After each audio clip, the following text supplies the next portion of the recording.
Bismillahirrahmanirrahim. Assalamualaikum warahmatullahi wabarakatuh. Innal hamdalillah nahmaduhu wa nasta'inuhu wa nastaghfiruh wa na'udzu billahi min shururi anfusina wa min sayyiati a'malina. Man yahdihillahu fala mudilla lahu wa man yudlil fala hadiya lahu. Wa asyhadu an la ilaha illallah wahdahu la syarika lah wa asyhadu anna Muhammadan abduhu wa rasuluh. Allahumma salli wa sallim wa barik ala nabiyyina Muhammad wa ala alihi wa sahbihi wa man ittaba'ahum bi ihsanin ila yaumiddin. Amma ba'd.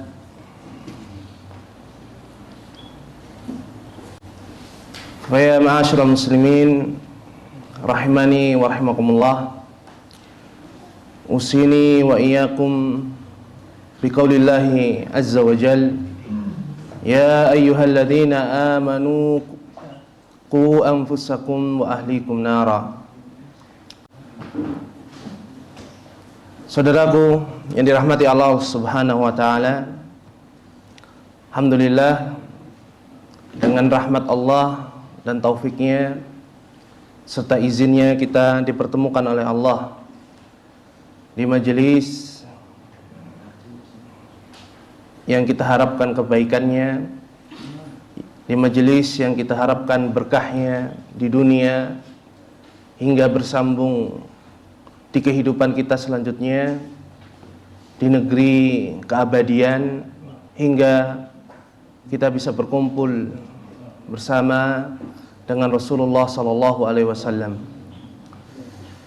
Dan insyaallah di pagi ini kita akan saling menasihati, saling tanasuh di dalam kita menjalankan kewajiban kita sebagai seorang muslim yang Allah tabaraka wa ta'ala telah tetapkan hal tersebut sebagai sebuah nikmat yang wajib kita untuk syukuri.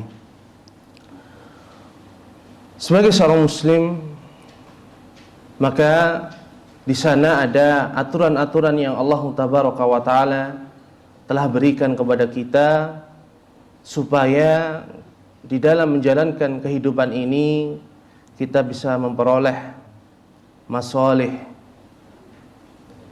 kemudian terhindar dari mafasid, dan itu semua adalah bagian dari tuntunan yang sangat sempurna yang kita kenal dengan agama Islam. Maka di dalam agama Islam Allah Azza wa Jal mengatur hubungan kita dengan Allah, hubungan kita dengan orang-orang sekitar kita, mulai dari orang tua, istri, suami, anak-anak, tetangga, kaum muslimin, pemimpin kita, masyarakat secara umum, bahkan terhadap orang-orang kufar, bahkan terhadap bangsa jin dan makhluk hidup yang ada di sekitar kita. Begitu besar cangkupan pembahasan di dalam agama Islam. Namun pada kesempatan yang ini kita ambil satu dari sekian banyak aturan-aturan yang Allah Subhanahu wa ta'ala tetapkan di dalam agama Islam, yaitu aturan seorang muslim tatkala dia harus mendidik. Ketahuilah ma'asyiral muslimin rahimani wa rahimakumullah, pendidikan adalah hal yang paling banyak memberikan manfaat kepada kita. Seandainya Allah Azza wa Jal tidak menurunkan atau tidak mengutus utusannya, maka kita tidak bisa bayangkan bagaimana kehidupan manusia, bagaimana kehidupan kita. Oleh karena itu sebagian para ulama mengatakan seandainya Allah tidak menurunkan ilmu dan para ulama, dan ulama ini umum ya, mulai dari para nabi disebut sebagai ulama, itu maka kehidupan manusia itu hanya seperti hewan, makan, minum, kawin, kemudian buang hajat dan seterusnya. Namun tatkala Allah Subhanahu wa taala memuliakan kita dengan agama Islam, dengan diutusnya para nabi, diturunkannya Alkitab, maka kehidupan kita pun diatur sehingga kita tetap di atas fitrah sebagai hamba yang menghambakan diri kepada Allah Tabaraka wa taala. Ma'asyiral muslimin rahimani wa rahimakumullah. Pembahasan tentang pendidikan, pembahasan yang sangat besar. Karena pendidikan itu adalah tidak lain dari dakwah. Maka perlunya bagi seorang muslim untuk berbekal diri. Dan kita memiliki moto bersama, sebagaimana ucapan Imam Bukhari rahimahullah, al-ilmu qabla al-qaul wal amal. Ilmu itu didahulukan sebelum berucap dan berbuat. Begitu pula di dalam pendidikan. Tapi sungguh sayang, tatkala kita dengan semangat menjaga afaf, menjaga kehormatan diri, kita menikah, tapi kita lupa berbekal bagaimana kita bersuami, bagaimana seorang beristri. Tidak cukup sampai di situ. Pasti suami istri ingin punya momongan. Dan tidak banyak pula dari yang sedikit tersebut yang mempersiapkan dirinya untuk menjadi seorang ayah, menjadi seorang ibu. Dan bahkan sangat sedikit sekali ketika seorang butuh pekerjaan, dia pun berusaha mencari pekerjaan, dan yang ada adalah mendidik atau menjadi babysitter. Tidak sedikit pula yang berbekal bagaimana mendidik. Mereka hanya tahu bagaimana anak ini bisa hidup, padahal kehidupan hati adalah kehidupan yang lebih utama daripada sekedar hidup jasadnya. Saudaraku rahimani wa rahimakumullah, maka pembahasan kita insyaallah hanya terkait tentang bagaimana seorang ayah, ibu, seorang suami, istri, yang itu adalah predikat yang hampir-hampir dari kita semuanya miliki. Di dalam kita mendidik pasangan kita, terutama mendidik anak-anak kita. Karena pendidikan anak bukan tugasnya guru, bukan tugasnya sekolah, bukan pula tugasnya ma'had.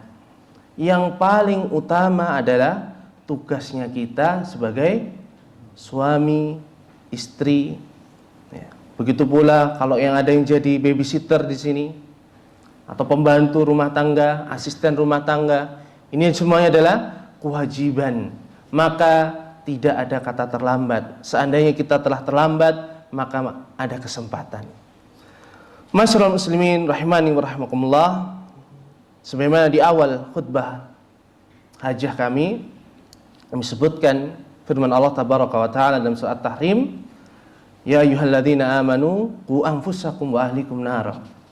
Ini menjadi semangat kita bahwasanya kewajiban untuk mendidik adalah di tangan kita sendiri, bukan ditanggung jawab oleh orang lain. Kita akan ditanya, kullukum ra'in wa kullukum mas'ulun an ra'iyatihi. Setiap dari kita adalah pemimpin, dan setiap dari kita akan dipertanggungjawabkan apa yang telah kita pimpin. Ikhwanana rahimani wa rahimakumullah. Kehidupan kita kadang-kadang membutuhkan seorang sosok di dalam mendidik. Apabila kita tidak memiliki seorang sosok untuk kita contoh, maka tatkala kita menjadi seorang suami, tatkala kita menjadi seorang ayah, maka pasti akan tergambarkan kepada kita bagaimana dahulu kita dididik. Tatkala seorang dididik oleh seorang ayah dengan cara otoriter dan dia tidak mendapatkan sosok yang lain, saya yakin tatkala dia punya anak akan menerapkan pendidikan sang ayah dulu, yaitu kakeknya. Tatkala seorang istri mendapatkan seorang suami, maka tatkala dia berinteraksi dengan suami, maka tatkala dia tidak memiliki sosok, maka dia akan mengambil sosok ibunya. Bagaimana dahulu ibu berinteraksi dengan sang ayah, terus seperti itu. Padahal mengambil contoh dari orang semisal itu, orang tua kita, kakek, atau apa yang kita lihat di televisi atau di masyarakat, tidaklah wajib. Yang wajib adalah kita meneladani Rasulullah Muhammad sallallahu alaihi wasallam. Dan pembahasan kita akan lebih khususkan tatkala kita memperhatikan Nabi sallallahu alaihi wasallam sebagai pendidik yang terbaik di antara kita. Ma'asyiral muslimin rahimani wa rahimakumullah, Allah Subhanahu wa taala berfirman, "Laqad kana lakum fi Rasulillahi uswatun hasanah." Sungguh pada diri Rasulullah sallallahu alaihi wasallam ada teladan yang baik untuk kalian. Di sini Allah Subhanahu wa taala tidak membatasi teladan itu dalam pembahasan ibadah saja, bukan dalam pembahasan akidah, tapi umum. Allah tidak menyebutkan secara spesifik. Ini menunjukkan apa? Semua perkara yang Allah Azza wa Jalla mewajibkan kepada kita, sungguh telah ada suri teladan yang terbaik untuk kita pada diri Rasulullah sallallahu alaihi wasallam. Maka barang siapa yang ingin rumah tangganya itu baik, maka contohlah Rasulullah sallallahu alaihi wasallam. Tatkala kita menginginkan pendidikan anak-anak yang baik, maka tirulah, teladanilah pendidikan Nabi sallallahu alaihi wasallam terhadap anak-anak kaum muslimin. Ikhwanana rahimani wa rahimakumullah, dan apa yang ada di tangan antum itu adalah tulisan ringan sangat sederhana dari kami yang dulu kami menulisnya tatkala di ma'had untuk memberikan oleh-oleh tatkala liburan. Banyak keluhan dari wali santri, Ustadz, gimana Ustadz kalau liburan itu rasanya itu saya ingin anak-anak itu tetap di sini. Kalau sudah di rumah Ustadz main HP, sholatnya nggak teratur, nggak mau murojaah hafalannya. Kalau di sini Ustaz enak, kita tenang. Ya, orang tuanya tenang, gurunya ini. Ya. Ini jadi permasalahan bersama. Maka Ustaz minta nasihatnya, bagaimana biar ini? Mudah sekali nasihatnya, hanya beberapa kata. Jadikan rumah semisal pondok ini. Wah, susah Ustaz. Kami nggak punya tenaga, punya, ya, belum dicoba kok bilang susah. Ya, seperti kita mau belajar apa? Ilmu faraid. Belum belajar, Ustaz jangan ilmu faraid, Ustaz susah. Belum dipelajari. Nah, pendidikan semisal ini kemudian apa? Terus digulirkan. Ustaz, saya izin saja, saya kirim transfer aja. Anak saya enggak, saya jemput. Akhirnya kita buat apa peraturan yang tidak dijemput bayar SPP penuh. Ternyata semua yang bayar, hampir semuanya yang bayar. Bahkan ada yang nambah uang apa untuk pengasuhnya. Wah, ini kalau terus-terusan pengasuhnya nggak libur, ustaznya nggak libur. Kita 2 kali lipat, sama dibayar 2 kali lipat, masya Allah. Ini menunjukkan apa? Ada rasa di dalam diri orang tua. Tidak ada apa? Rasa tanggung jawab yang penuh. Dia merasa putus asa. Justru saya itu taruh anak di sini itu biar jadi anak soleh. Di rumah itu saya sudah kewalahan. Padahal dia tidak tahu bagaimana seorang ustadz atau pengasuh itu apa? bersama dengan anaknya 24 jam atau hampir 24 jam. Maka jangan sampai semisal kasus-kasus ini apa? Terus terulang. Dan perlu kita garis bawahi, anak mondok itu wajib atau tidak? Tidak wajib. Yang wajib adalah kita didik. Entah itu kita titipkan di pondok, atau kita sendiri di rumah, atau kita membuat komunitas, atau semisal PKBM, untuk kita didik bersama anak-anak. Ini yang wajib. Intinya tanggung jawab bagi seorang ayah, tanggung jawab bagi seorang ibu, itu adalah mengusahakan pendidikan anak. Sampai kapan? Sampai anak itu balik. Dan ini yang jarang difahami. Ustaz, anak saya ini sudah sampai kuliah, Ustaz, saya susah untuk didiknya. Sejak kapan Bu didik? Ya sampai dari kecil sampai besar. Mestinya pendidikan itu tidak terlalu panjang. Mulai dari kecil sampai apa? Balik. Oleh karena itu kita perhatikan sirah-sirah para sahabat. Itu ada yang nikah di umur 12 tahun. Ada yang belum daripada itu, belum 12 tahun sudah nikah. Seperti siapa? Abdullah bin Amr ibn al-As radhiyallahu anhuma. Belum 12 tahun sudah nikah. Tapi jangan tanya bagaimana agamanya Abdullah. Dia bisa menulis. Sahabat sedikit sekali yang menulis. Dia penghafal hadis. Dia siangnya puasa Dawud, malamnya salat malam. Dia ikut berjihad bersama sang bapak Amr bin As. Sampai dia membantu sang ayah membuka negeri Mesir. Bayangkan. Tapi apa? Tidak ada kisah yang lebih indah daripada Abdullah bin Amr. Lihatlah Anas bin Malik. Anaknya berapa? 125 atau sekitar itu. Sebenarnya disebutkan Imam Bukhari rahimahullah. Kita bayangkan, Ustaz, namanya siapa? Tidak tahu. Siapa saja namanya. 120 lebih anak. Kita dititipkan 2 anak aja sudah kita, Masya Allah Ustaz, maaf Ustaz, saya titip anak saya. Saya tidak mampu.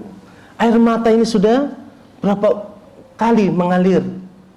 Suara kami ini sudah berapa kali bisa memecahkan kaca-kaca di rumah, piring-piring. Kita sulit sekali mengendalikan anak-anak. Ketahuilah ayol ikhwah rahimani wa rahimakumullah, sesungguhnya kisah-kisah semisal ini itu adalah karena salah dari kita yang apa? Tidak mempelajari bagaimana Nabi SAW mendidik umat. Maka di kitab ini, di pembahasan ini bukan kajian kitab, tapi kami ambilkan dari kitab ini karena ini yang mudah bagi kami, dan insya Allah ya, karena sedikitnya buku, mudah-mudahan yang ada dapat memberikan manfaat, dan lebihnya mudah-mudahan di kesempatan yang lain kami dapat membawakan yang lebih banyak lagi. Dari kitab ini kami diawali ya, dengan kabar gembira dan motivasi agar kita mau bertanggung jawab dengan menjadi seorang pendidik. Entah itu didik istrinya, didik anaknya, atau seorang istri didik suaminya, dan didik anak-anaknya. Ini yang minimal kita harus perhatikan. Dan banyak, dan kami telah cantumkan di sini beberapa motivasi ya, supaya kita bersemangat di dalam mencari bekal mendidik anak-anak kita. Begitu pula mendidik siapa saja yang ada di bawah tanggung jawab kita. Yang ingin kami bahas adalah bagian yang kedua dari kitab ini, yaitu tentang karakter pendidik. Karakter pendidik, karakter itu sifat atau akhlak suluk. Karena pendidikan, kalau kita perhatikan di zaman Nabi SAW tidak ada sekolah, tidak ada sekolah. Yang ada adalah majelis taklim seperti kita ini. Tapi kenapa tatkala Rasulullah SAW berdakwah tidak butuh waktu yang panjang? 13 tahun, hanya beberapa tahun saja, lahirlah Abdullah bin Abbas. Siapa yang tidak kenal Abdullah bin Abbas? Tidak butuh waktu panjang, lahirlah Abdullah bin Amr. Tidak butuh waktu panjang, lahirlah Anas bin Malik. Tidak butuh waktu yang panjang, lahirlah Abdullah bin Umar. Dan bagian sahabat-sahabatnya masih kecil-kecil itu. Tapi mereka menorehkan sejarah. Yang pertanyaannya jangan itu dulu. Pertanyaannya adalah bagaimana Rasulullah SAW mendidik mereka ini sehingga apa? Hanya waktu berapa tahun saja sudah menjadi orang-orang yang menorehkan sejarah emas. Dia adalah Abdullah bin Umar. Tatkala berjihad, dia sudah berbaris bersama kaum muslimin, sahabat-sahabat senior. Tatkala Rasulullah mengecek pasukannya, didapati Abdullah bin Umar belum balik, sehingga dia harus diusir oleh Nabi SAW, dan dia pun merasakan kesedihan. Bandingkan dengan anak-anak kita, nah itu ada jihad, berangkat nak. Enggak ya, nanti mati saya. Jihad mati, ayah ini nggak sayang apa sama saya. Ini bedakan ya. Oleh karena itu apa? Sebenarnya bagaimana Rasulullah SAW mendidik sahabat itu? Ustaz, itu kan Nabi. Iyalah Nabi. Coba kita geser dengan sahabat Abu Bakar As-Siddiq. Bagaimana Abu Bakar As-Siddiq menjadikan Aisyah itu jadi wanita yang terbaik. Bahkan kita kalah dengan Aisyah. Bagaimana pendidikan mereka? Abu Bakar dan Ummu Ruman tatkala mendidik Aisyah. Bagaimana Abdurrahman ibn Abi Bakar, Abdullah, Asma, Dzatun Nittaqain, lahir anak-anak semisal itu. Bagaimana Umar bin Khattab sehingga lahir Hafsah, Abdullah bin Umar. Bagaimana sahabat-sahabat yang lainnya? Dalam waktu singkat berhasil apa? Memberikan torehan sejarah indah yang kita pelajari bersama sampai hari ini. Sedangkan kehidupan mereka telah berlalu 14 abad yang lalu. 14 abad lebih. Maka di sana ada rahasia yang Allah berikan kepada kita, yang Allah sampaikan di dalam kitabnya, Al-Quran. Tinggal kita mau baca apa tidak, kita mau mentadaburinya atau tidak. Kemudian telah para sahabat rekam, dihafal apa yang mereka lihat. Kemudian sebagiannya ada yang mereka tulis, kemudian mereka sampaikan kepada para tabi'in, terus sampai dicatat oleh para ulama muhaddisin. Hanya kita kewajibannya, sudahkah kita mencari ilmu pendidikan di kitab-kitab yang sangat banyak tersebut? Dan alhamdulillah, datanglah setelah mereka para ulama yang menjadikan bab ini bab secara khusus. Misalnya kitab Wasiyatul Walid Liwaladi, kemudian Tuhfatul Maudud bi Ahkamil Maulud. Kitab-kitab semisal ini ada, meskipun apa? Masih belum sempurna, tapi pokok poin di kitab-kitab semisal itu telah ditorehkan oleh para ulama kita. Semoga Allah memberikan balasan yang terbaik untuk mereka. Hanya kita terkadang melihat kitab ini susah. Udah ini ada buku-buku orang-orang kufar yang menulis. Apa hukumnya? Boleh. Kita mengambil ilmu dari mereka dalam pembahasan yang tidak bertentangan dengan syariat. Tapi sangat sayang dan sangat disayangkan apabila apa? Kita lebih mencari kitab-kitab semisal itu daripada meneladani Nabi Muhammad sallallahu alaihi wasallam. Ma'asyiral muslimin rahimani wa rahimakumullah. Oleh karena itu, karakter hakikatnya adalah pendidikan yang sangat mudah. Kita tidak perlu mengajarkan, nah, jadi anak itu harus jujur. Pendidikan karakter bukan itu. Kenapa? Ini adalah pengajaran. Hanya disampaikan, nak, jujur wajib, bohong dusta itu haram. Ini mudah. Tapi bagi seorang anak, ucapan semakin panjang tidak akan masuk di telinga mereka, tidak akan masuk di hati mereka, di pikiran mereka.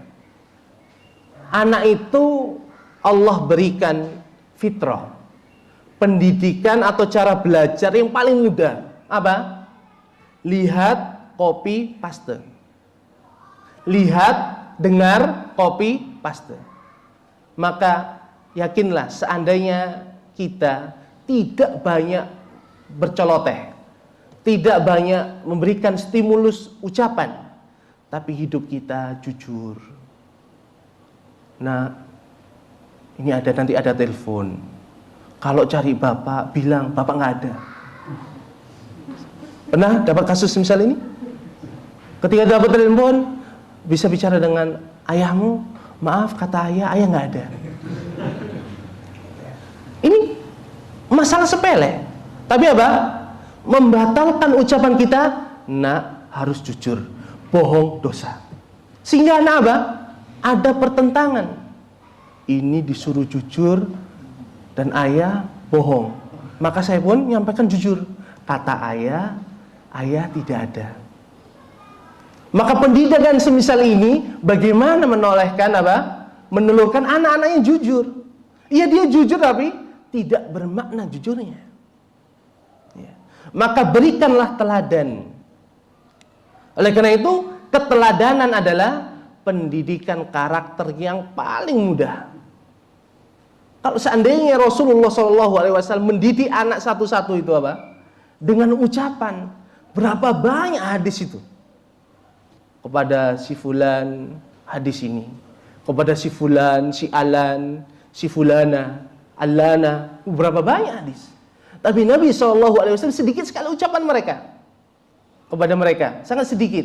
Tapi yang banyak adalah sifat. Rasulullah itu penyayang. Kok bisa penyayang? Dikisahkanlah. Untuk apa? Ini loh bentuk kasih sayang. Nah, kita akan pelajari. Maka pendidikan karakter adalah pendidikan hati. Maka tatkala seorang mendidik putranya, mendidik istrinya, jangan banyak bicara. Semakin kita banyak bicara, maka semakin banyak pula yang tidak diterima oleh seorang anak. Coba kita ngajarkan pembahasan rukun iman ada 6 kepada anak-anak. Kita syarah. Nak ulangi. Saya yakin dia akan kata rukun iman ada 6. Terus ya cuma itu. Kenapa? Akal anak belum mampu untuk menerima pembahasan yang panjang. Beda dengan kita. Bahkan kita saja kajian rukun iman berapa periode, berapa episode? Iman kepada Allah yang dibahas adanya wujud. Allah itu berwujud. Kemudian ada sifat rububiyah, uluhiyah, asma wa sifat. Setiap pembahasan satu pertemuan. Coba habis itu ayo kita ujian. Ini ada ujian, soal-soal kerjakan. Saya yakin kita akan sulit untuk apa? Memahaminya. Oleh karena itu di sana Nabi SAW diberikan oleh Allah sifat-sifat. Sehingga tatkala beliau memberikan pendidikan, ini sangat membantu kaum muslimin, terutama para sahabat radhiyallahu ta'ala anhum, untuk menangkap apa yang dilakukan oleh Nabi SAW. Maka yang pertama, hendaknya kita sebagai pendidik memiliki keikhlasan hati. Ikhlas adalah sesuatu yang mudah kita ucapkan, tapi sangat berat tatkala kita harus mempertahankan keikhlasan. Ustaz, saya sudah mendidik Ustaz sekian tahun Ustaz, saya nggak minta apa-apa. Ini sudah berkeluh kesah. Mestinya ya Allah, saya sudah sekian tahun mendidik, apa yang kurang? Saya sudah pakai 10 cara mendidik anak ini, nggak paham. Misalnya semisal itu. Jangan kita mudah berkeluh kesah dengan saudara-saudara kita. Apakah saudara kita yang punya anak itu juga punya keluh kesah? Ya sama punya. Kita tidak tahu saja. Enak sekali itu Ustadz tuh, anaknya 8. Anaknya soli-soli gitu. Wallahi, itu ada proses. Ada proses. Dan anak 8 itu mesti 8 karakter. Tidak ada yang kembar meskipun apa? Anaknya 8 kembar semuanya. Maka di sini perlunya kita apa? Memperhatikan hati kita. Ma'asyiral muslimin rahimani wa rahimakumullah. Karena keikhlasan itu membantu kita tatkala kita apa? Mendapatkan musibah itu. Misal ini. Qadarullah anak kita melakukan kemaksiatan. Misalnya apa? Narkoba. Tatkala kita benar-benar ikhlas, maka semuanya kita akan serahkan kepada Allah Subhanahu wa taala. Bukan kita akan mengumpat dan caci maki terhadap anak kita. Nah, kenapa sampai kamu makan konsumsi narkoba? Kan sudah Bapak ajarkan. Ini haram. Merusak tubuh Anda. Merusak akal pikiran Anda. Kemudian diumpat, dasar anak durhaka, maksiat. Apa yang terjadi? Justru anak itu mendapatkan apa? Oh, saya ini anak yang durhaka. Sehingga apa? Kemungkinan besar dia akan putus asa. Sudahlah, Pak, gak usah perhatikan saya. Saya anak durhaka. Bapak pergi aja sudah. Anggap saja Bapak nggak punya anak. Ada. Kami mendapatkan beberapa kasus misal itu.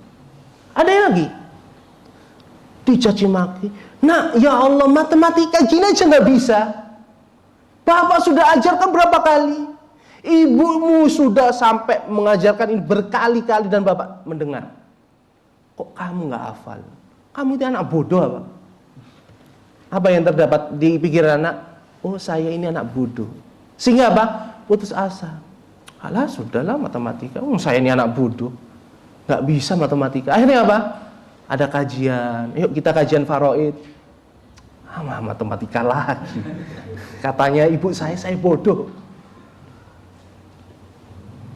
Kami dulu ketika mendapatkan ini, bagaimana pelajaran itu ada pelajaran wajib matematika. Ya kita cari cara. Kami pernah memanggil anak semisal kasus ini. Saya nggak usah belajar matematika ya, saya menghafal saja. Saya pinter Ustaz, hafalan hampir selesai 30 juz. Hampir selesai 30 juz. Ini anak SD. Tapi matematika orang tua saya itu sering mengatakan, saya bodoh. Saya izin Ustaz. Nggak apa-apa dah, kasih tugas, pokoknya saya lulus gitu. Maka gimana cara ngurusi anak ini? Maka kami bersama tim guru, pengasuh itu diskusi. Akhirnya tidak menemukan bagaimana caranya. Pelan-pelan dikasih stimulus. Akhirnya apa? Kami panggil anak itu. Mas, kemari Mas ya. Berapa orang yang mengatakan kamu bodoh matematika? Diinget-inget. Ya hanya ibu saya, San. Berapa orang itu ibumu? Ya 1, San. Nah, 1. Di sini tidak ada satupun ustadzmu yang mengatakan kamu bodoh matematika. Tapi Ustaz, nilai saya kan jelek.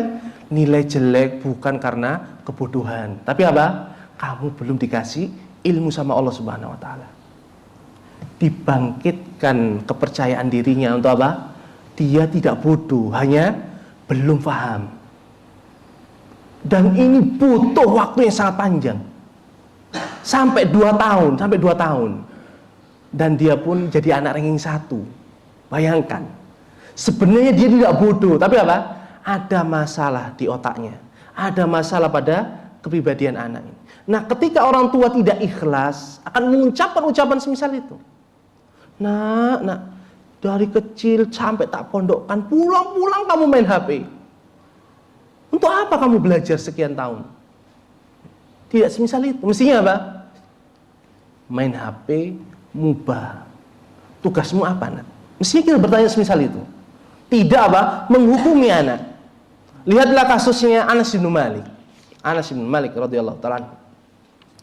Anas bin Malik pernah mengkisahkan Rasulullah sallallahu alaihi wasallam pernah mengutus dia untuk beli sesuatu. Dan Anas bin Malik Umurnya saat itu 10 sampai 20 tahun. Karena beliau menjadi pembantu Nabi Shallallahu alaihi wasallam, dititipkan oleh Ummu Sulaim Rumaisa radhiyallahu anha tatkala Nabi datang ke kota Madinah. Dan Anas saat itu 10 tahun. Maka 10 tahun pula beliau mendampingi Nabi. Maka antara 10 sampai 20 tahun. Anak-anak remaja. Maka dalam diri Anas, ya saya akan laksanakan, tapi ya saya akan main. Maka dia pergi, ketemu anak-anak di pasar gitu kan. Ya namanya anak-anak, lihat temannya main, ikut main. Ya. Maka Anas main. Sedangkan yang merintahkan adalah Rasul Shallallahu alaihi wasallam. Bisa saja Rasulullah SAW mengatakan, saya ini kan Rasul, kenapa kamu maksiat? Tapi perhatikan apa yang diucapkan Nabi SAW. Maka tatkala Anas bin Malik main, maka Nabi SAW namanya Nabi, manusia. Anas kok gak balik-balik. Kemana Anas ini? Maka Nabi SAW mencari Anas. Bukan sambil bawa apa? Sapu. Bukan sambil bawa tongkat. Tapi beliau cari sampai di pasar. Dan beliau berdiri di belakang Anas. Maka namanya orang, teman-temannya, ada Rasul. Maka Anas pun noleh. Ternyata apa? Nabi megang tengkuknya. Apa yang dikatakan Nabi? Bukan marah-marah. Anas, tadi perintah Nabi SAW sudah kamu penuhi. Maka apa kata Anas? Iya Rasulullah, saya akan berangkat. Seandainya Anas tidak mengucapkan ini, pasti apa? Perlakuannya Nabi enggak semisal itu. Anas, kenapa kamu main? Pasti akan jawabannya, iya Rasulullah, iya karena saya tadi lihat teman ini panjang. Tapi jawaban Anas, iya saya akan berangkat. Padahal dia dalam proses berangkat. Maka di sini adalah ada keikhlasan Nabi SAW mendidik Anas. Meskipun Anas sedang dalam apa? Dalam kesalahannya. Maka hati yang ikhlas perlu kita hadirkan tatkala mendidik. Begitulah terhadap istri. Saat istri saya itu, kalau diajak ngaji susah. Sudah 10 tahun kami menikah, tak ajak ke majelis taklim, itu nggak mau, Ustaz. Takut katanya. Takut yang bercadar misalnya. Ini eksklusif sekali kajiannya. Ya kalau begitu coba diajak lagi. Loh kenapa Ustaz? Kan baru 10 tahun. Siapa tahu apa? Allah Subhanahu wa taala berikan hidayah di tahun yang ke-11. Ustaz, saya mendidik anak ini sudah 12 tahun. Tidak ada perubahan. Mau sholat nggak mau, Ustaz. Sholatnya itu main-main. Maka dicek dulu, apakah benar anak itu apa? Tidak mendapatkan pendidikan sholat. Jangan-jangan apa? Orang tuanya hanya nak ke masjid. Tapi apa? Orang tuanya di rumah. Sehingga apa? Anak taunya sholat dari mana? Dari teman-temannya. Main. Sholatnya sikut-sikutan. Sholat sambil ngobrol dengan temannya. Siapa yang mendidik? Bukan orang tuanya. Tapi siapa? Temannya. Maka pendidikan dengan ikhlas diharapkan. Nah, ayo ke masjid sama Abi. Ini yang apa? Mestinya dilakukan oleh orang yang ikhlas. Bukan sekedar apa? Perintah. Karena perintah itu bukan sekedar pendidikan. Itu hanya bagian kecil dari pendidikan perintah itu. Tapi yang penting adalah hadirnya kita bersama anak tatkala kita mendidik. Ini yang penting kita perhatikan. Yang kedua, hendaknya kita berilmu. Kata pepatah orang Arab, faqidu syai' la yu'tih. Orang yang enggak punya enggak bisa memberi. Tatkala kita menjadi seorang orang tua, ingin anaknya hafal ya hadis arba'in, Umdatul Ahkam, Bulughul Maram, Riyadhus Shalihin. Tapi apa? Orang tua tidak suka ilmu. Ke majelis taklim absen, banyak absennya. Goib. Sedangkan apa tuntutannya? Nak, kamu itu harus hafal 30 juz ya nak. Tapi orang tuanya tidak pernah pegang Al-Quran, tidak pernah membersamai anak. Ayo nak, kita menghafal bersama surat Al-Fatihah. Bagaimana mungkin seorang anak bisa apa? Dapat teladan hanya sekedar apa? Perintah. Dan anak itu memiliki apa? Pembelajaran lihat, dengar, copy paste. Maka apa yang dia lihat itulah yang paling mudah untuk apa? Anak untuk mendapatkan pendidikan. Maka tatkala kita cinta ilmu dengan apa? Hadir di majelis taklim. Abi kemana? Abi mau ke majelis taklim di Masjid Ar-Raudhah. Ketika meskipun anak tidak ikut, tatkala setiap hari Sabtu anak akan hafal. Tidak akan terus bertanya, Abi kemana hari Sabtu. Dia akan faham, ayahnya duduk di majelis taklim. Kadang-kadang diajarkan adab menuntut ilmu. Dibawakan kertas, pensil, ballpoint untuk mencatat ilmu. Beda dengan kita kan, seperti Imam Bukhari. Apa yang disampaikan, dihafal langsung. Ya. Padahal Nabi SAW mengatakan, qayyidul ilma bil kitab. Ikatlah ilmu itu dengan tulisan. Maka anak-anak kita sesungguhnya butuh sosok teladan. Nak, kamu harus meneladani Nabi SAW, tapi dia nggak pernah lihat. Maka jadikanlah Anda itu seakan-akan dia melihat Nabi SAW. Duduk di majelis taklim, tidak sibuk dengan gadget. Ketika mendengar ilmu tidak tidur. Sehingga apa? Anak dapat sosok. Minimalnya dia pernah lihat inilah. Kalau seakan hari itu tidak dapat, maka yakinlah suatu saat dia akan mengingat kesempatan itu. Dahulu itu ayah saya itu nggak pernah tidur di majelis taklim, selalu hadir dengan pensil atau ballpoint dengan kertasnya atau dengan bukunya. Saya dapatkan orang tua saya itu nulis ketika kajian, bukan nulis apa, nulis ilmu. Maka anak meskipun tidak saat itu meneladani kita, tapi dia punya apa? Gambaran. Seandainya dia dewasa, muncul apa? Ketika cari bagaimana saya harus taklim, dia ingat bahwasanya dahulu orang tuanya menulis ilmu. Ini kaitannya dengan ilmu sangat besar. Maka orang yang mau mendidik istrinya, anaknya harus berilmu. Ini nilai mutlak. Ustaz, saya nggak paham. Ya, yang difahami itulah yang diwajibkan oleh Allah Subhanahu Wa Taala. Akidah nggak perlu apa? Akidah yang rumit. Cukup misalnya matan, hafal matan akidah Thawawiyah, cukup. Nggak perlu apa?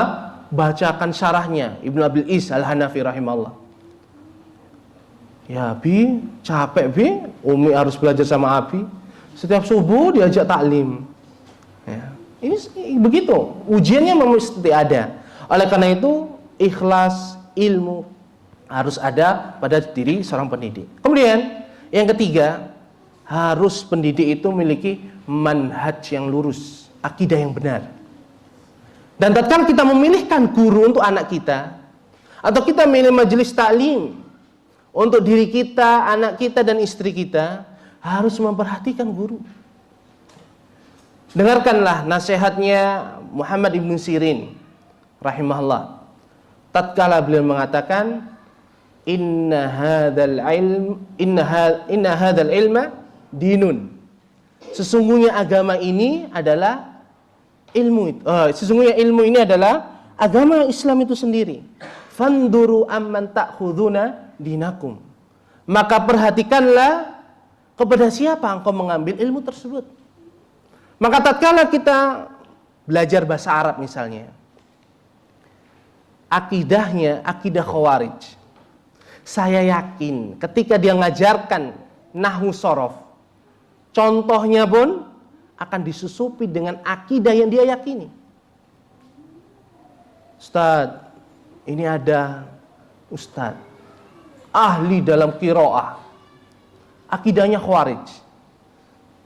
Bolehkah kami menuntut ilmu untuk masalah qiraat? maka lihat dulu yang lain, ada nggak? Kalau ada, dia nggak paham tentang ilmu qiraat, tapi hanya satu qiraat hafaz misalnya, maka cukup kita apa? Milih yang satu, itu nggak perlu apa? Qiraat sab'ah. Toh kita apa? Satu aja belum tuntas. Ya. Qiraat Ibnu Katsir. Ya, qiraat Al-Kisai. Ini satu dulu aja. Kenapa? Karena akidah itu akan dibawa seorang kemanapun dia berada. Tatkala dia ngajar nahwu, maka akidah ini akan tetap apa? Dia sampaikan dalam bentuk yang lain. Meskipun yang diajarkan ilmu qiraat, ilmu nahwu sorof. Apabila akidahnya Jahmiyah, dia akan sampaikan itu. Maka pendidikan memilih suami, istri itu adalah harus memperhatikan manhaj dan akidah. Ma'asyiral muslimin rahimani wa rahimakumullah. Selanjutnya, yang keempat yang harus dimiliki oleh seorang pendidik adalah akhlak yang mulia. Akhlak yang mulia. Percuma kita mendapatkan ini ada calon suami, Masya Allah, lulusan Madinah, hafalannya 30 juz, ya. Tapi kita tidak tahu akhlaknya bagaimana. Wah, pastilah lulusan Madinah, Ustaz, akhlaknya bagus. Dinikahkanlah putrinya. Ternyata suka mukul, istri salah diumpat, kamu malu-maluin, saya ini lulusan Madinah. Kamu sana pakai cadar, malu saya. Bagaimana saya lulusan Madinah, istrinya nggak bercadar? Kata-kata yang menyakitkan. Meskipun apa? Yang diinginkan adalah kebaikan. Maka saya yakin istri itu nggak akan betah. Dia akan bangga dengan suaminya di depan teman-temannya saja, tapi hatinya akan kering. Hatinya akan rindu dengan kasih sayang, kelembutan seorang laki-laki. Makanya banyak kasus sekarang, dan kita dapati beberapa wali santri yang bersama kami mendapatkan sosok seorang suami itu bisa tercermin terhadap anak-anaknya. Kasus, saya berikan contoh. Ada anak ketika bersama orang tuanya sangat patuh sekali, sangat patuh. Diajak ngomong sama orang tuanya, ya langsung dikerjakan. Anak ini soleh sekali. Tapi tatkala sudah masuk sekolah, orang tuanya pulang, anak ini jadi troublemaker, bikin masalah, suka ganggu temannya, intimidasi, suka apa? Malakin teman-temannya. Apa yang kita lihat berbeda dengan di awal tadi. Sehingga apa? Ini anak dengan orang tua baik. Tatkala orang tuanya pergi, kenapa anak ini jadi liar, jadi troublemaker? Akhirnya kami usut. Ngobrol dengan anak susah. Kita berbicara lembut, dia bentak-bentak. Ustadz, nggak ngapain bertanya-tanya? Itu kan urusan saya di rumah. Saya kan di sini sekolah. Mestinya Ustadz ini ngajari saya, nggak usah tanya-tanya. Sampai semisal itu. Nak, kenapa sih suka marah sama temannya? Kesenggol sedikit sudah kamu mukul. Apa ucapan anak itu? Ya, Ustadz, orang tua saya begitu. Saya menjatuhkan benda, udah, misalnya gelas pecah, udah dihujat. Kamu nggak tahu, nggak bisa bawa gelas apa? Sudah umur berapa bawa gelas masih bisa jatuh? Ini pecah berapa harganya? Mahal, nanti kalau kena kaki dan terus-terusnya. Akhirnya anak itu sering dapat itu apa?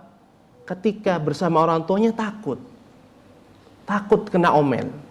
Namun tatkala lepas dari orang tua, dia seakan-akan apa? Merdeka. Hingga dia pun apa? Melampiaskan rasa sempitnya, rasa perasaannya bersama orang tuanya terhadap teman-temannya. Maka kenakalan anak-anak kita jangan sekali-kali kita ucapkan di depan anak. Hendaknya kita introspeksi diri. Apakah kita telah benar mendidik anak-anak kita? Apakah sesuai dengan usianya? Penting. Dan ilmu pendidikan ini bukan ilmu yang harus dipelajari oleh guru, tapi lebih-lebih orang tua. Ustadz, saya kan enggak kuliah di pendidikan anak, Ustadz. Ya kalau begitu, kenapa antum enggak belajar pendidikan anak di majelis taklim? Sudah, Ustadz. Kitab apa? Riyadhus Shalihin. Nah, sudah belajar, alhamdulillah. Sudah dipraktekkan? Oh, belum, Ustadz. Nah, kalau begitu dipraktekkan. Sudah, Ustadz, saya sudah praktekkan ini dan itu. Tapi anak ini nggak mau, Ustadz. Saya nasihatin, saya ini ajarkan, bahkan saya kasih contoh. Sudahkah antum mendoakannya? Kadang-kadang kita lupa doa. Kita lulusan Madinah, Lipia, lulusan pondok pesantren, hafal sekian juz, sibuk dengan ilmu kita, murajaah ilmu. Kita sudah mendidik dengan segala cara yang kita pelajari. Kita lupa diri. Kita ini hanya bisa usaha. Hasil adalah di tangan Allah Subhanahu wa taala. Ini yang perlu kita fahami. Maka akhlak, tatkala kita dapati anak kita tidak sesuai dengan harapan kita, maka kita harus introspeksi diri. Sudahkah kita memberikan doa terbaik kita? Kita menginginkan anak-anak kita itu baik, istri kita baik. Tapi kadang-kadang apa? Usaha kita belum maksimal. Maka hendaknya seorang pendidik memperhatikan doa tatkala di waktu-waktu yang mustajabah. Ketika sujud, di antara azan dan iqamah. Ada sebuah kisah yang menarik dari guru kami. Guru mudir pondok kami. Kami biasanya kalau ada anak-anak nakal, kami catat. Kita berikan kepada Ustadz. Ustadz, afwan, ini ada anak-anak yang sulit sekali Ustadz dididik gitu ya. Coba mana siapa saja anaknya? Ini Ustadz catatannya. Sudah, kami pergi. Beberapa saat kami ketemu lagi. Ditanya, gimana si fulan itu? Alhamdulillah Ustadz, sudah ada perubahan. Tapi kami awal itu belum paham. Kok bisa? Apakah Ustadz ini sudah bertemu dengan anak-anak yang sedemikian itu? Sedangkan beliau sering dakwah di luar. Hingga kami tatkala bertemu dengan salah seorang putranya. Ustadz, Ustadz itu kalau kemarin kami kasih beberapa catatan anak yang bermasalah itu didatangi, dipanggil. Enggak ada tuh anak di rumah. Ustadz itu kan kalau di rumah nulis majalah. Di luar jadwalnya penuh, padat. Maka anak yang mana? Ditanya sama putranya Ustadz. Anak si fulan, si alan, si fulana dan sekian. Maka tidak ada satupun yang dilakukan oleh mudir tersebut kecuali apa? Doa. Setiap sholat malam ketika di antara adzan dan iqamah, ternyata apa? Si mudir ini, semoga Allah memberikan balasan yang terbaik, mendoakan anak-anak yang nakal ini. Maka sudahkah kita ketika mendidik anak, mendidik istri kita, menyelipkan nama-nama mereka di doa kita? Sudahkah kita tatkala kita berdoa bermunajat, meneteskan air mata, kita mengeluh kepada Allah beratnya mendidik mereka, kita sebut nama-nama mereka? Coba kita perhatikan doa-doa kita. Karena doa ada sesuatu yang sangat menyenangkan hati kita. Seandainya kita dilarang oleh Allah Subhanahu wa taala berdoa, kita akan mati. Hati kita akan mati. Kenapa? Kita butuh dengan Allah Subhanahu wa taala. Bagaimana kita mau berkomunikasi sedangkan komunikasi kita adalah doa? Oleh karena itu, Nabi SAW mengatakan, ad-du'a'u wal ibadah. Doa itu adalah ibadah. Sedangkan Allah ciptakan kita untuk beribadah kepadanya. Maka perhatikanlah saudaraku, doa kita, selipkan nama-nama orang yang kita cintai, orang-orang yang kita didik, istri kita, anak-anak kita, atau anak-anak kaum muslimin. Kemudian yang dapat kami sampaikan yang terakhir adalah takwa. Ketakwaan kita kepada Allah menjadi kunci kesuksesan di dalam mendidik anak-anak. Sebuah kasus. Nah, rokok itu haram. Tapi orang tuanya ngerokok. Pertanyaannya, apa yang difahami anak? Kata ayah haram, tapi ayah merokok. Nak, ke masjid, laki-laki itu harus sholat di masjid, tapi orang tuanya baca koran. Nak, musik itu haram, tapi di HP-nya playlist musiknya full. Anak Abi yang paling cantik, anak Umi yang paling solihah, sudah haid, sudah waktunya pakai jilbab dari atas sampai bawah, tapi ibunya nggak berjilbab. Apa yang terjadi? Ada pertengkaran di batin anak. Maka keteladanan berupa ketakwaan itu lebih berikan pengaruh daripada sekedar pengajaran. Oleh karena itu, kenapa sekarang itu pendidikan, pengajaran itu, anak itu justru apa? Tambah nakal. Dalam kasus 1 tahun ini, di sini pakai daring, ya. Apa hasilnya daring? Bandingkan dengan sebelum adanya daring, lebih enak mana mendidiknya? Lebih enak daring, Ustaz. Tinggal di depan kamera ngasih materi, selesai. Hasilnya saya mau tanya. Kami juga ngurus sekolah. Itu keluhannya orang tua, ya Allah Ustaz, sudah Ustaz masuk saja, nggak usah daring Ustaz. Anak-anak itu bener main HP Ustaz, lihat pengajian Ustaz, pengajaran Ustaz, tapi di mute. Kameranya dimatikan. Apa yang dia lakukan? Gambar, main, ya. Dia keluar diam-diam dari majelis, main game online di HP. Ini kisah-kisah yang sudah nggak perlu kita pertanyakan kebenarannya. Kami sendiri mendapati hal tersebut. Ada yang hadir, di absen, hadir. Habis itu di mute, tidur dia. Mas, di mana? Mas, ada nggak? Ada Ustaz. Habis itu ditanya, bisa jawab, ya karena bukunya di depan, dia bisa jawab. Habis itu tidur ternyata, disampaikan oleh orang tuanya. Apa yang jadi permasalahan? Anak hanya mendengar penjelasan, mendengarkan ilmu saja, tapi apa? Tidak mendapati sosok bagaimana ilmu ini diterapkan. Oleh karena itu, kenapa ilmu tentang eksak itu hanya dihafal, sangat sulit untuk diterapkan karena tidak mendapatkan contoh.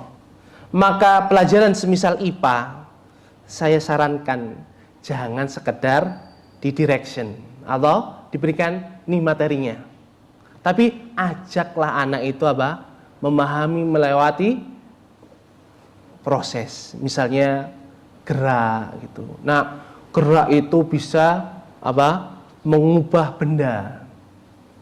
Misalnya kita bawakan tanah liat, kita bikin tembikar. Anak itu melihat, lihat tanah liat itu bulat, bundar. Ternyata bisa kita buat mangkok. Ya. Kemudian, cahaya itu merambat lurus. Lurus itu seperti apa? Kalau kita sekedar teori begitu, anak itu hanya sekedar hafal, tapi tidak bisa membayangkan bagaimana itu lurusnya cahaya. Maka kita buatlah, misalnya lilin, ada pembatas, kita kasih lubang. Lihat, cahaya itu ternyata lurus. Coba kalau kita geser, titik yang lubang itu tidak lurus, Bisa tembus? Ustaz nggak bisa tembus. Ayo, bagaimana kalau dengan kaca? Ustaz bisa kelihatan. Apa hikmahnya? Oh, cahaya itu menembus benda bening. Satu praktikum, banyak faidah. Maka dalam pendidikan agama juga semisal itu. Nah, sholat itu dimulai dari takbiratul ihram, doa iftitah, kemudian bacaannya Allahumma ba'id baini wa baina. Selesai baca ta'awudz, kemudian bismillah, al-fatihah. Dan al-fatihah itu rukun, kalau enggak itu enggak sah. Sampai salam. Bandingkan dengan kita enggak perlu banyak omong. Kita sholat, kita keraskan bacaan doa kita. Kira-kira lebih masuk yang mana? Yang pertama atau yang kedua? Yang kedua. Kenapa? Anak itu mendengar, melihat, tinggal copy paste. Dibandingkan yang pertama, materi, urutannya aja mungkin dia nggak hafal. Nah, tadi itu setelah takbiratul ihram apa ya? Oh, Al-Fatihah kayaknya, Al-Fatihah. Habis Al-Fatihah, surat pendek, ruku, sujud, doanya yang mana? Masih banyak hafalan. Oleh karena itu, kami di sekolah dulu, di pondok kami, di sekolah, materi itu apa? Hanya diajarkan ketika anak itu kelasnya kelas tinggi. Sifat sholat Nabi di SD, itu kami ajarkan di kelas 5. Duh, Ustaz, kok kelas 5? Iya, kelas 1, kelas 2, kita cukup apa? Berikan contoh. Jadi anak itu nggak banyak hafalan. Anak kelas 1, 2 suruh ngafal. Padahal di TK ada hafalan? Tidak ada main-main. Ini penting. Maka kami nasihatkan kepada guru-guru SD, ketika anak itu dari TK, jangan langsung dirubah pendidikan itu. Di TK ngaji itu sambil lari, sambil berdiri, mengucapkan bahasa Arab itu sambil ada bendanya. Dikasih contoh, dikasih video, dikasih apa? Gambar. Menulis itu apa? Nulis bareng. Gambar dengan angka yang dipelajari. Kelas 1. Semuanya hitam putih. Atau putih semua. Yang ada apa? Hitam papan tulis. Ayo, dicatat. Ditiru tuh, tulisannya Ustaz. Ditiru tulisannya Ustazah. Anak itu habis lihat warna-warni, yang dilihat hanya black and white. Makanya kenapa anak itu sekarang pendidikannya nggak tuntas? Kenapa? Ya salah kita. Kita itu apa? Sering memposisikan anak seperti kita. Sudah dinasihati berapa kali, kok nggak paham-paham? Sudah diajarkan ini tuh angka 6 bukan angka 9. Tapi apa? Kita lupa anak itu tetaplah anak, main. Butuh apa? Hiburan. Ini adalah nasihat yang sangat sederhana. Tapi apa? Mudah-mudahan memberikan manfaat untuk kita dan untuk antum semua. Dan mudah-mudahan Allah Subhanahu wa taala memberkahi kita dan menolong kita di dalam mendidik istri kita, anak-anak kita, saudara-saudara kita dan anak-anak saudara kita. Wallahu taala alam, mudah-mudahan bermanfaat. Saya kira tidak ada pertanyaannya. Ada yang tanya? Ustaz, kalau anak-anakku yang nggak betah di rumah tuh kira-kira salah didiknya atau kayak gimana, Ustaz? Anak-anak tidak betah di rumah. Umur berapa? Bukan anak-anak, Ustaz. Anaknya tetangga. Anak tetangga. Masya Allah. Antum perhatian dengan anak tetangga. Tidak apa-apa. Umur berapa ini? Umur berapa ini? Umur 8 atau 9-10 lah. 9-10. Ya. Anak tidak betah di rumah umur segitu, maka harus flashback, lihat mundur. Anak itu asalnya betah di rumah. Kenapa? Lahir di rumah, dididik di rumah, ada umi di rumah. Terus kenapa anak itu tidak betah di rumah? Maka kembali mundur. Apa yang terjadi dengan yang ada di rumah? Satu, jangan-jangan suudon aja nggak apa-apa, ada masalah ini. Orang tuanya suka ngomel dan anaknya tipe sensitif. Kan ini lu ibunya, kan begitu. Orang ngomel kan sensitif. anak otomatis apa? Dapat gennya orang tua. Hanya saja anak itu mau ngomel kalah dengan ibunya, kan begitu. Benar apa enggak, Sa? Oleh karena itu dicek apakah anak itu ketika mundur, kita flashback, dapatkan orang-orang yang ada di rumah itu membuat dia tidak betah. Ini satu. Bukan, misalnya bukan. Cari yang lain, mundur lagi. Anak itu bermain di rumah dari kecil sampai sekolah umur 8 tahun atau 10 tahun. Apakah di rumah ada mainan yang semisal di tempat yang dia sukai? Misalnya dia suka sekali kalau main di lapangan. Dicek lapangan dia main apa? Ternyata main hewan-hewan semisal kaki seribu, cari kelabang. Kan ada anak-anak yang sedikit semisal itu. Maka bukan karena anak itu tidak betah di rumah. Karena apa? Di luar rumah ada mainan yang lebih dia senangi. Loh Ustaz, masa rumahnya dikasih apa? Kelabang gitu. Enggak, caranya gampang. Apa? Temani anak bermain. Cari, bantu. Ustaz, saya jijik Ustaz.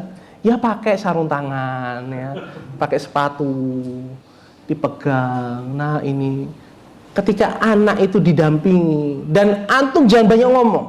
Nah, jangan anak itu, nanti kamu digigit. Anak itu sudah ingat, anak itu bukan seperti apa wadah kosong. Kita itu sering apa mengibaratkan anak itu seperti wadah kosong atau kertas putih.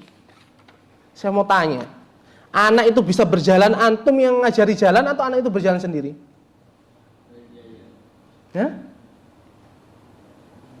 Anak itu bisa berjalan, itu antum ajari berjalan atau anak itu bisa berjalan sendiri? Berjalan sendiri. Kita itu hanya menuntun. Coba kalau kita dari kecil bayi kemudian kita ajarin berjalan, bisa berjalan? Tidak bisa. Maka yakinlah bahwasanya ada di bagian anak itu yang Allah Subhanahu wa taala berikan. Misalnya fitrah. Kullu mauludin yuladu al fitrah. Setiap yang dilahirkan itu dilahirkan dari atas fitrah. Fa abawahu yuhawidani, ya seterusnya. Maka bapak ibunya lah yang menjadikan dia Yahudi. Ini ada, berarti Allah Subhanahu wa taala titipkan fitrah kepada anak. Dan begitu pula dengan kecenderungan anak, dengan sukanya apa, kemudian dia kemampuan belajarnya seperti apa, itu Allah telah berikan kepada anak-anak kita. Tinggal kita apa? Mengarahkan. Maka yang kedua, cek apakah di rumah itu ada mainan yang semisal yang dia sukai di tempat mainannya itu. Kalau tidak ada, ya diusahakan. Dengan apa? Main bersama anak-anak. Nah, sudah jam sekian, waktunya kita makan. Ayo kita pulang. Nah, ini jam untuk sholat. Nanti dilanjutkan atau besok dilanjutkan. Ketika anak itu mendapatkan perhatian, dia tidak akan mencari perhatian yang lain. Ini yang kedua. Yang ketiga, anak umur segitu mestinya betah di rumah. Karena anak sudah tidak betah di rumah itu biasanya umur SMP. Dicek apakah pergaulannya sehat atau tidak. Karena rata-rata anak umur 10 itu masih apa? Masih senang sama orang tua. Makanya saya tidak sarankan anak SD mondok. Itu hatinya terluka. Dia masih butuh kasih sayang bapak ibunya. Dipisah. Ya. Kalau anak itu pandai seperti kita, dia akan menangis. Mencaci maki orang tuanya, saya ini butuh kasih sayang kok ditaruh di pondok. Dicek. Oleh karena itu psikologi anak itu diperhatikan. Bukan hanya sekedar kita berikan nasihat, kemudian dalil. Anak nggak butuh dalil sebenarnya. Butuh apa? Kehadiran hati kita. Maka dicek apakah teman-temannya itu seusianya. Nah kalau umurnya 10 tahun, temannya itu umur 14 tahun. Suka naik sepeda kemana-mana. Ya anak itu akhirnya apa? Ngikut. Kenapa? Nabi SAW mengatakan, Al-mar'u ala dini khalili. Seorang itu agamanya terpengaruh dengan temannya. Falyandur ahadukum man yukhalil. maka hendaknya salah seorang dari kalian itu memperhatikan siapa yang dijadikan teman dekatnya. Maka anak umur 10 jangan ditemankan dengan anak yang usianya lebih dari itu. Ya anak umur 9, 10, dan 11. Ya umur yang sepantaran itu. Kenapa? Karena anak dewasa akan memberikan pengaruh. Saya yakin anak yang sering ke pasar, kelakuannya seperti orang dewasa yang di pasar. Suka teriak, suka ucapan yang kasar. Kalau bahasa Jawa itu misuk. Kenapa? Itu yang dia dengar, itu yang dia biasa bergaul dengannya. Maka anak apabila tidak suka di rumah, di umur sekian, umur 10 tahun itu, maka pasti kalau tidak yang 1, 2, yang ketiga, pengaruh temannya. Nanti jam sekian janjian ya, kita sepedaan. Kalau sering anak dapatkan ini, apa? Akhirnya anak pun pergi untuk apa? Cari bersama temannya. Maka bagaimana Ustaz solusinya? Antum naik sepeda bersama dia. Jauhkan temannya secara perlahan-lahan dari dia. Dengan apa? Antum sepeda bersama dia. Batasi waktunya. Nak, sudah capek apa nak? Yuk kita pulang untuk makan. Yuk kita cari es. Yuk kita ini dan sebagainya. Ini kiat-kiat. Maka dalam permasalahan apapun jangan tergesa-gesa dalam memutuskan apa? Konsekuensi dan keputusan. Dicek dulu, ditarik mundur. Kenapa? Anak itu asalnya ikut orang tua. Kalau tiba-tiba melakukan pemberontakan, bugot, ya, itu ada kesalahan di dalam kehidupan anak itu. Maka tinggal kita cari mana masalahnya. Seperti dokter itu. Kalau dokter itu mau diagnosis, itu dicek diagnosis ini tuh ada apa. Kalau ini demam, dikasih obat demam, selesai. Apakah sembuh? Ya kalau demamnya karena hujan-hujan. Nah kalau demamnya itu karena apa? Ada kakinya yang apa? Luka. Tidak tahu dokternya. Maka obat apapun hanya apa? Meredamkan indikasi sakit itu. Maka cari sebab utamanya mestinya. Oh ternyata ini ada yang luka. Maka luka itulah yang diobati pula, tidak demamnya. Maka dalam pendidikan sama semisal itu. Anak bermasalah di rumah ataupun di sekolah harus diketahui apa sebabnya. Setelah tahu sebabnya, dicari garis lurus intinya apa permasalahan anak ini. Oh tidak tuntas dia bermain bersama ayahnya. Maka yakinlah anak yang tidak tuntas, maka sampai dewasa dia akan tidak tuntas. Maka bagaimana Ustaz? Tuntaskanlah meskipun tidak sempurna. Ustaz nggak punya ayah, carikan sosok seperti ayah. Oleh karena itu, mumpung kita belum jatuh dalam banyak kesalahan, ayo kita belajar untuk perbaiki diri kita dan untuk kebaikan anak-anak kita. Wallahu ta'ala alam. Mungkin ini yang dapat kami sampaikan. Intinya apapun permasalahan anak, hendaknya kita banyak-banyak bercermin. Ya. Wallahu ta'ala alam. Wa sallallahu wasallam ala nabiyina Muhammad. Wa akhiru da'wan alhamdulillahirabbil alamin. Subhanakallahumma bihamdika asyhadu an la ilaha illa anta astaghfiruka wa atubu ilaik. Wassalamualaikum warahmatullahi wabarakatuh.